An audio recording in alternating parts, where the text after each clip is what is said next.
मुख्यमंत्री आणि दोन्ही उपमुख्यमंत्र्यांची पत्रकार परिषद होणार आहे। बरोबर साधारणतः दुपारी 2 वाजता या पत्रकार परिषदेला सुरुवात होईल। पूरग्रस्तांना सरकार आजच मदतीची घोषणा करण्याची शक्यता वर्तवली जाते। कॅबिनेटमध्ये या सगळ्या संदर्भातला उहापोह होईल, चर्चा होईल आणि त्यानंतर कॅबिनेटच्या बैठकीनंतर मुख्यमंत्री आणि दोन्ही उपमुख्यमंत्र्यांची पत्रकार परिषद होणार आहे। या पत्रकार परिषदेच्या माध्यमातून पूरग्रस्तांसाठी कशी आणि काय मदत होते याकडे सगळ्यांच्याच नजरा असतील। या सगळ्याविषयी अधिक माहिती घेण्याकरता थेट जाऊया आपले प्रतिनिधी मीनाक्षी म्हात्रे यांच्याकडे। मीनाक्षी, बरोबर 2 वाजता या पत्रकार परिषदेला सुरुवात होईल। विशेष म्हणजे अतिवृष्टीग्रस्त शेतकऱ्यांकरता किती घोषणा होते, मदती संदर्भात मुळात घोषणा होते का, याकडे सगळ्यांच्याच नजरा आहेत। निश्चितच लागवी खरं तर आज राज्य मंत्रिमंडळाची बैठक आहे आणि आजच्या बैठकीनंतर मुख्यमंत्री देवेंद्र फडणवीस आणि दोन्ही उपमुख्यमंत्री एकनाथ शिंदे आणि अजित पवार यांच्या उपस्थितीमध्ये महत्त्वाची पत्रकार परिषद बोलवण्यात आलेली आहे। सुरुवातीलाच पत्रकार परिषद जर आपण पाहिलं तर शेतकऱ्यांना आज मदतीची काही घोषणा जी आहे ती जाहीर केली जाऊ शकते।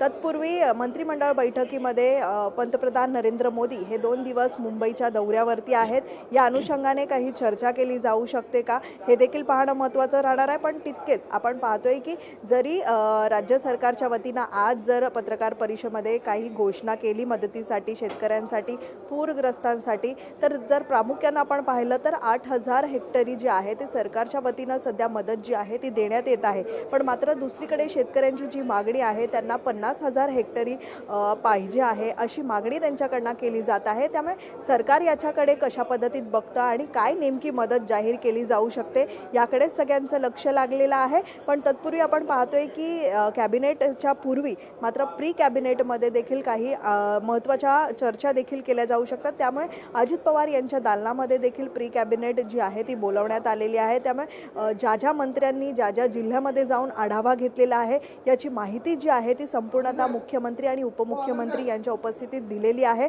त्यामुळे कोणत्या भागामध्ये कशी परिस्थिती झालेली आहे, पूर परिस्थिती, आणि त्याला कशी मदत केली जाऊ शकते या अनुषंगाने चर्चा जी आहे ती पूर्वी होऊ शकते आणि त्यानंतर कॅबिनेटमध्ये काही निर्णय घेतला जाऊ शकतो।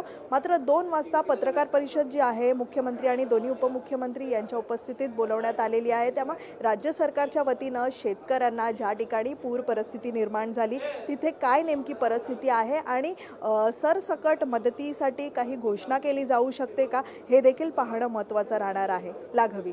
अगदी मीनाक्षी, तुर्तास धन्यवाद तुम्ही दिलेल्या एकूणच सविस्तर माहिती करता। आज दुपारी 1 वाजता राज्य मंत्रिमंडळाची बैठक सुरू होतीये। शेतकऱ्यांच्या मदती संदर्भात या बैठकीअंतर्गत चर्चा होण्याची शक्यता आहे। मंत्रिमंडळ बैठकीतून शेतीच्या नुकसानीचा आढावा घेतला जाईल। तर उद्या पंतप्रधान नरेंद्र मोदी मुंबई दौऱ्यावर येत आहेत, त्या अनुषंगाने या बैठकीला विशेष महत्त्व आहे।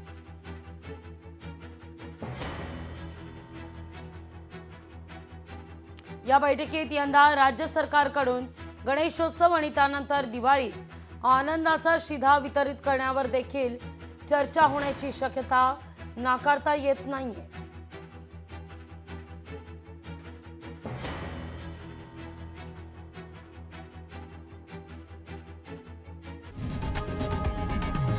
लोकशाही मराठी ऐका, पहा, जागरूक रहा।